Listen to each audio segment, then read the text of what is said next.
A guerra entra em uma fase decisiva, uma fase de resolução.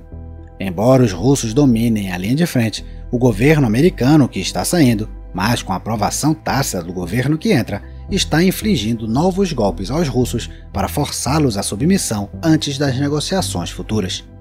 Washington também espera que Kiev ceda, reduzindo a idade de alistamento para 18 anos.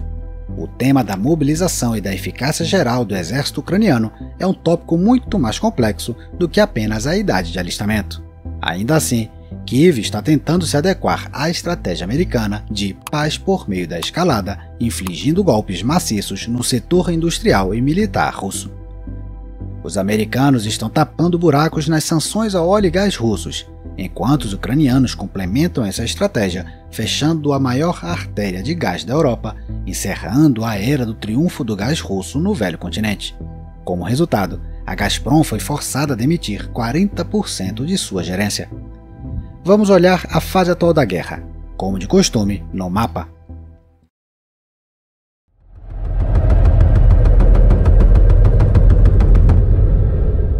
Ajude o nosso conteúdo a chegar a mais pessoas. Curta, compartilhe e se inscreva aqui no canal. Começamos com a linha de frente. Você pode compará-la com a situação de nosso relatório anterior, que preparamos em 6 de dezembro. A mudança, portanto, marca a diferença no progresso durante quase 1 mês e meio de combate. Direção de Kursk. O controle ucraniano diminuiu desde o início de dezembro, particularmente no norte, perto de Novoivanovka e a leste de Pogrebsk. Os ucranianos também saíram do sudeste de Sudzha. É lá, na direção de Marinovka, que as tropas do VDV atuam. Não há dúvida de que a Rússia mantém a iniciativa. O recurso descartável para o comando russo são os soldados da Coreia do Norte. Os ucranianos relatam que eles realizam ataques frontais em grupos de 20 a 100 em terreno aberto, que terminam tragicamente para eles. As Forças Armadas da Ucrânia, AFU, fazem ataques para explorar as fraquezas do inimigo. Segundo a Roshan Consulting, em 5 de janeiro de 2025, os ucranianos lançaram uma série de ataques ao longo da estrada 38K04 em direção a Bolshoi Soldatsk. Após 2 dias, russos e norte-coreanos contra-atacaram, encerrando a ação ucraniana. Direção de Kharkiv. A cabeça de ponte russa na região de Kharkiv permanece inalterada.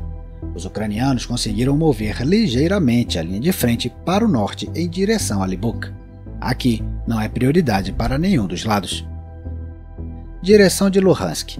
Quanto mais ao sul, maior a prioridade das operações, especialmente do ponto de vista russo. Ao sul de Dvorzhina, a linha de frente está ao longo do rio Oskil. Um blogueiro militar russo alegou que as forças russas estão a cerca de 1 km da estrada P-79, ao sul de Zapadne, ao norte de Kupiansk. Mas o Instituto para o Estudo da Guerra estima que o ponto mais próximo de avanço das forças russas está a cerca de 3,5 km desta estrada. Houve um avanço significativo a sudeste de Senkov, onde os russos chegaram a avançar até 10 km para o oeste, tomando Lozov. Os ucranianos também tiveram que se retirar da aldeia de Terny, recuando para Yampolivka e cruzando para o outro lado do reservatório. A captura de Terny, em 14 de janeiro, foi confirmada pelo Ministério da Defesa russo. As forças do Kremlin também continuam tentando tomar Bielorrivka. Direção de Donetsk. Donetsk permanece o epicentro da guerra. Movendo-se do norte, os russos tomaram a maior parte de Chassivyar e estão se movendo para o oeste na parte norte da cidade. Os combates agora estão ocorrendo em torno da fábrica de refratários. Várias fontes russas alegaram que já tomaram a instalação, mas o Instituto para o Estudo da Guerra não viu nenhuma confirmação dessas alegações. Mudanças ainda mais significativas ocorreram em Toretsk, quase totalmente sob ocupação russa. Nos dias 13 e 14 de janeiro, as forças russas continuaram os ataques diretos e ao norte de Toretsk, em Dilivka, em Krimisk a nordeste e Sherebenivka a oeste. Na direção de Sherebenivka e Petrivka, ao longo do rio Kivri-Torets, os russos tomaram mais alguns quilômetros nas últimas semanas. O principal alvo nesta direção é Konstantinivka, cuja população pré-guerra era de 70 mil habitantes. Toretsk tinha metade desse número. A cidade agora praticamente inexiste. Mais a oeste, os russos conseguiram empurrar a linha de frente para o norte em torno de Vozdrivka e Novoalexandrivka, mas as maiores mudanças ocorreram no eixo de Pokrovsk. Os ucranianos estão defendendo a periferia da cidade, com os russos batendo a porta. As maiores mudanças territoriais ocorreram na área sudoeste da cidade, toda a faixa de terra entre Pokrovsk e Kurakhove. Na verdade, em alguns lugares nessa direção, os russos estão a menos de 10 quilômetros da região de Dnipropetrovsk. Pokrovsk não é apenas um importante centro logístico para os ucranianos. A oeste da cidade fica uma grande usina de coque que supre até 90% da demanda da Ucrânia, que por sua vez é uma matéria-prima fundamental para a indústria metalúrgica. E esse, como observa a Roshan Consulting, é o segundo maior setor de exportação do país, depois da agricultura. A usina foi forçada a suspender as operações devido à aproximação das tropas russas. Além disso, um dos poços foi recentemente explodido para retardar o avanço dos russos. Os ucranianos plantaram explosivos em outras partes da usina. Taticamente, será importante para os ucranianos manter os controles de Dashny e Kotyuny, que estão a 169 metros e 192 metros acima do nível do mar, respectivamente. Manter o controle das aldeias pode retardar o avanço russo. Movendo-se para o sul, nos últimos meses, os russos tomaram Kurakhove, uma importante cidade, bem como Downy, Uspenivka e Trudov. A frente está atualmente apoiada na localidade de Dashny, mas a brecha tem apenas 3,5 km de diâmetro, então os ucranianos podem ter que recuar em direção a Kostyantynopil. Vale também notar os avanços significativos a sudoeste de Velika Novosilka, onde Makarivka ou Bladohatny caíram nas mãos do agressor, os assentamentos que os ucranianos tomaram durante a ofensiva de 2023. Toda a frente sul ucraniana permaneceu inalterada. Todo mundo sabe que isso tem que terminar diplomaticamente. Não acho realista expulsar todos os russos de cada polegada de solo ucraniano, incluindo a Crimeia. O presidente reconheceu essa realidade e acho que foi um grande passo à frente que o mundo todo reconheceu essa realidade. Vamos em frente, disse o novo conselheiro de Segurança Nacional Michael Waltz em uma entrevista recente. Do ponto de vista do presidente Trump, você não pode fazer um acordo se não tiver algum tipo de relacionamento e diálogo com a outra parte. E vamos estabelecer isso nos próximos meses, acrescentou Waltz. Ele é ecoado por Kit Kellogg, enviado especial dos Estados Unidos para a Ucrânia e de todos os assessores de Trump, talvez o mais simpático aos ucranianos. Em entrevista à Fox News, Kellogg disse que esperava uma solução viável dentro de 100 dias da posse de Trump. 100 dias a partir de 20 de janeiro significa 30 de abril de 2025. O tempo passa rapidamente e os russos, como mostra o mapa, continuam em clara vantagem. Há muitas razões para isso, a mais importante das quais é a política insuficientemente forte dos americanos e europeus contra o imperialismo russo. No entanto, essa atitude generaliza as causas objetivas, tira a subjetividade dos ucranianos e varre para baixo do tapete outras causas mais sutis da difícil situação na frente. No portal Euromaidan Press, o respeitado analista ucraniano Tatar Gami, fundador da Front Intelligence Insight, apresentou sua visão dos problemas atuais, especialmente da perspectiva do exército ucraniano. O autor destaca uma série de problemas, em particular um recente relatório crítico sobre a 155ª Brigada, que apesar de ser treinada na França, tem altas baixas de deserção e baixa eficácia geral, um sinal de problemas internos mais profundos dentro das estruturas das AFU. Culpar tudo pela falta de armas ocidentais é simplista e enganoso. A brigada foi treinada na França e utilizou armas ocidentais, afirma o autor. Quais áreas críticas de melhoria o autor menciona?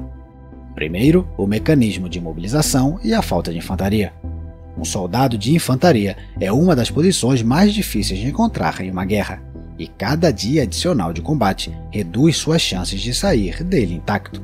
Enquanto isso, como escreve Tatar Gami, abre aspas, novos recrutas evitaram posições de combate, temendo 3 problemas: comandantes que não valorizavam a vida dos soldados, poucas chances de descanso no fronte e planejamento deficiente, fecha aspas. Como a infantaria está deficiente, outras unidades da retaguarda estão sendo canibalizadas, levando a um efeito dominó de colapso de toda a estrutura.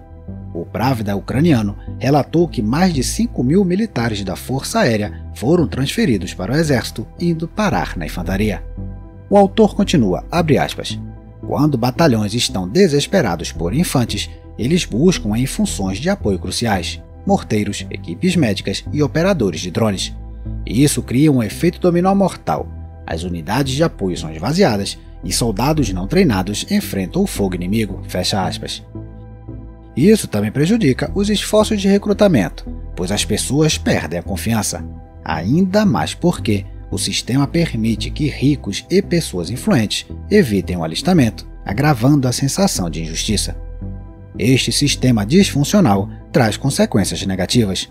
Unidades podem estar completas no papel, mas o tecido social se deteriora, a confiança e a mobilização diminuem. Como aponta o autor, isso se deve à falha em introduzir mudanças nos últimos 30 anos e ao elemento soviético ainda presente nas estruturas militares.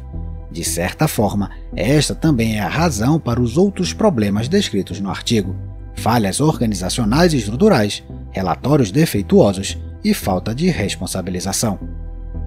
O primeiro é o resultado de 30 anos de paz e a má preparação da estrutura do exército, em que a maior estrutura era a brigada.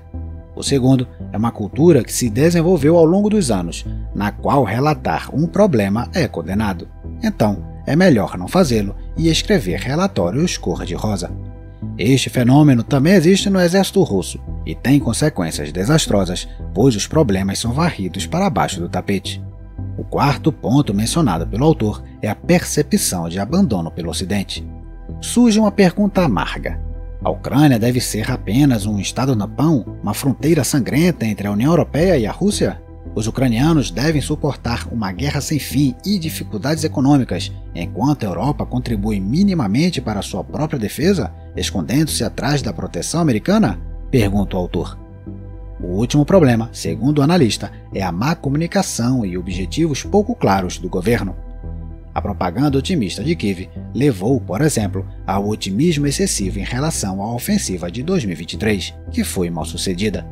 Embora o compromisso da Ucrânia com sua própria campanha de informação, aderindo a informações de propaganda, seja compreensível, o uso exagerado de mentiras para mudar a percepção pública se mostra, com o tempo, uma faca de dois gumes.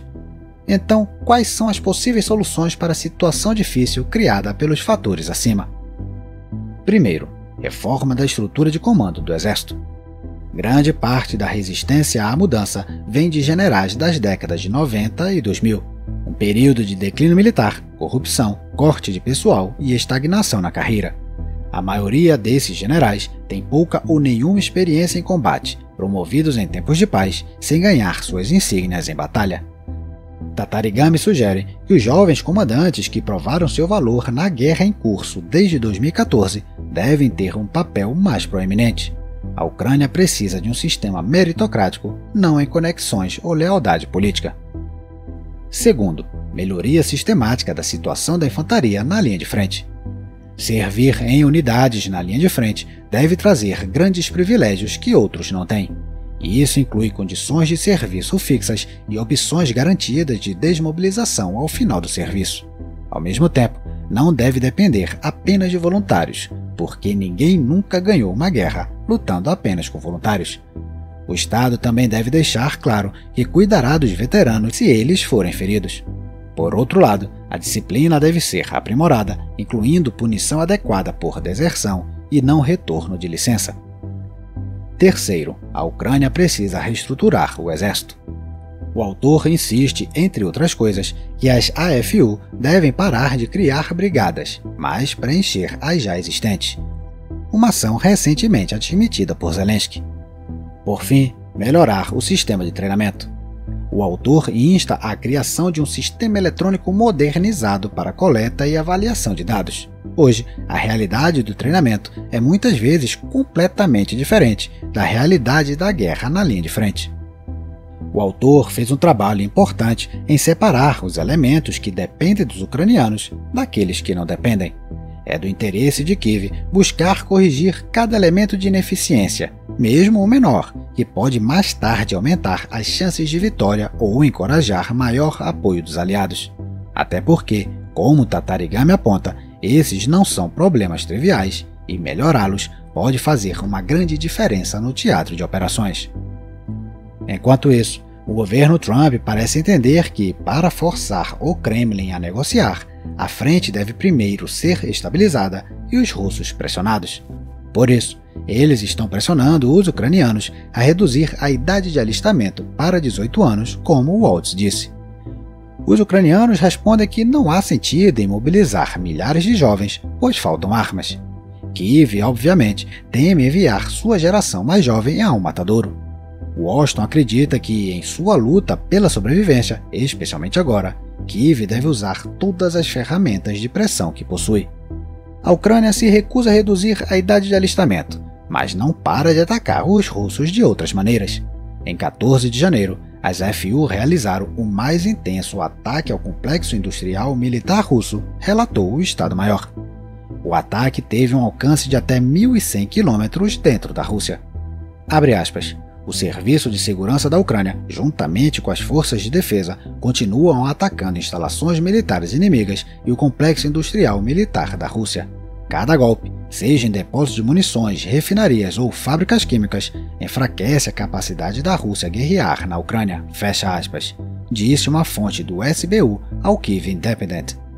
Fábricas, refinarias e depósitos de munições foram alvos. Foram usados principalmente drones de fabricação nacional, mas mísseis ATACMS também foram colocados em ação. Os alvos incluíram 2 fábricas industriais em Saratov e Engels, um depósito de munições na base de Engels, uma fábrica química em Seltso, perto de Briansk, uma instalação de petróleo em Kazan, Tatarstão. Vale ressaltar que a pauta de Waltz segue a tática de paz por meio da escalada que descrevemos em dezembro. Isso não foi explicitamente articulado, mas há boas razões para acreditar que é o caso. Primeiro, ainda em novembro, Waltz estava garantindo a continuidade administrativa na política externa de ambos os gabinetes. Kellogg sugeriu que o fim escalonado do mandato de Biden estava sendo usado como trunfo para as negociações futuras de Trump, o que significa autorizar o uso de ataques na Rússia, bem como novos pacotes de ajuda e sanções. Falando em pacotes de ajuda, o presidente Joe Biden anunciou o último antes de deixar o cargo. A ajuda anunciada, sob a autoridade de retirada presidencial, estima-se em $500 milhões e inclui mísseis antiaéreos, munições terra-ar e equipamentos para o uso de caças F-16 pela Ucrânia. Porém, mais significativamente, Biden atingiu a Rússia com o maior pacote de sanções em meses, direcionando ao setor de energia da Rússia e, mais especificamente, a frota fantasma que opera em nome do Kremlin. Abre aspas. Os Estados Unidos estão tomando medidas amplas contra a principal fonte de receita da Rússia, que financia sua guerra brutal e ilegal contra a Ucrânia, fecha aspas, disse a secretária de Tesouro Janet Yellen em um comunicado. As novas sanções atingiram mais de 180 navios da frota fantasma. Pelo menos 65 navios-tanque ancoraram em portos chineses e russos, informou a Reuters em 13 de janeiro. Mas este não é o único golpe no pilar petrolífero da economia russa. No início de 2025, a Ucrânia interrompeu o trânsito de gás pelo gasoduto Brotherhood. Este evento foi descrito pela BBC como o fim de uma era. A Rússia bombeou o gás para a Europa através da Ucrânia por 34 anos, desde 1991. O presidente ucraniano Zelensky disse que seu país não permitiria que a Rússia, abre aspas, ganhasse bilhões adicionais com nosso sangue, fecha aspas. O fechamento do gasoduto, ironicamente nomeado de Irmandade, interrompe 1/3 das 4 principais rotas de gasodutos que bombeiam gás russo para a Europa. Em maio de 2022, o Yamal, que atravessa a Polônia, foi fechado, e a sabotagem ucraniana em setembro de 2022 resultou finalmente no fechamento dos gasodutos Nord Stream 1 e 2. Obviamente, a decisão de cortar os suprimentos pelo Brotherhood não agradou a todos, com a maior objeção vindo do primeiro-ministro eslovaco Robert Fico, que alegou que a medida prejudicaria a União Europeia, não a Rússia. A Eslováquia era um dos maiores consumidores do gás transportado pela Ucrânia. Fico estimou as perdas supostamente sofridas pela Eslováquia com a referida interrupção em 500 milhões de euros por ano. A suspensão dos suprimentos levou a uma disputa entre Robert Fico e Zelensky, com ambos discutindo sobre onde as negociações poderiam ocorrer. A única rota de exportações terrestres para a Europa agora é o gasoduto Turkish Stream, que abastece Sérvia, Hungria, Bósnia, Grécia e provavelmente em breve a Eslováquia. A capacidade dele é de 31 bilhões de metros cúbicos de gás por ano. Se o potencial de exportação da Rússia antes era de 270 bilhões de metros cúbicos de gás por ano, agora resta apenas o gasoduto, que bombeou 12 bilhões de metros cúbicos em 2023. E não é só isso. 10 países da União Europeia peticionaram que o bloco pare de importar gás natural liquefeito da Rússia. Em uma proposta conjunta, Polônia, Estônia, Letônia, Lituânia, Dinamarca, Suécia, Finlândia, Chequia, Romênia e Irlanda pediram medidas adicionais para fechar lacunas das vendas de gás da Rússia. Os países reclamaram que a Rússia ganhou 200 bilhões de euros com a venda de combustíveis fósseis à União Europeia desde a invasão da Ucrânia em fevereiro de 2022, e que as importações de GNL da Rússia aumentaram 11% no primeiro semestre de 2024. É difícil para os russos, apesar de tentarem, manter uma boa aparência em tal situação. Uma carta interna da Gazprom vazada recentemente anunciou várias demissões na alta gerência. 1.600 pessoas, de um total de 4.100 funcionários, devem perder seus empregos, 40% do total. As demissões afetam apenas a sede da Gazprom em São Petersburgo, e não suas filiais e subsidiárias em todo o país, que juntas empregam várias centenas de milhares de pessoas. Se implementadas, as demissões serão as maiores na história do monopólio estatal de gás. Mas petróleo e gás não são os únicos instrumentos de pressão a entrar na brincadeira. Voltou à mesa a questão de descongelar os 300 bilhões de dólares em ativos russos. Conforme observa o Foreign Policy, abre aspas, em 10 de dezembro, Valéry Urbain, chefe do Euroclear, instituição financeira belga que detém cerca de 2/3 dos 300 bilhões de dólares em ativos russos, reconheceu em entrevista a Bloomberg que o governo Trump reintroduzirá a discussão sobre a apreensão de ativos russos. A nova chefe de política externa da União Europeia, Kaja Kallas, também pediu o uso desses fundos para ajudar a Ucrânia. Um relatório recente do Financial Times citou um acirrado debate entre o chanceler alemão Olaf Scholz e o presidente polonês Andrzej Duda, com Scholz se opondo e Duda apoiando o confisco. Fecha aspas. Tudo depende de se tal movimento levaria ao colapso do euro ou do dólar como moedas de reserva. No centro dessas preocupações está a reação da China. Pequim detém reservas de mais de 3 trilhões de dólares em moeda forte, das quais 58% são em dólares e a maior parte restante em euros, libras e ienes.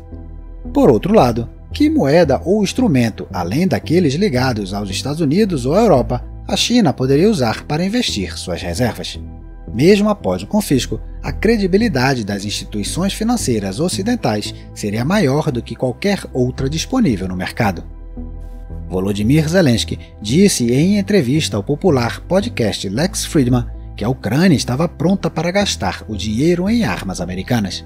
Mas talvez essa mensagem deva ser enviada aos europeus, porque é lá que reside a maior parte dessa quantia, e é a Europa Ocidental que se opõe ao confisco. Isso nos leva a uma conclusão ambivalente, na qual parece impossível prever os próximos meses da guerra. A pressão para encerrar o conflito será forte, mas muito dependerá da posição dos russos e de sua atitude conciliatória, o que é difícil de suspeitar hoje. Mas depois dos meses sombrios de 2024, há um vislumbre de otimismo para Kiev. Conforme relata a Bloomberg, citando conversas nos bastidores, os europeus parecem estar cautelosamente otimistas com Trump.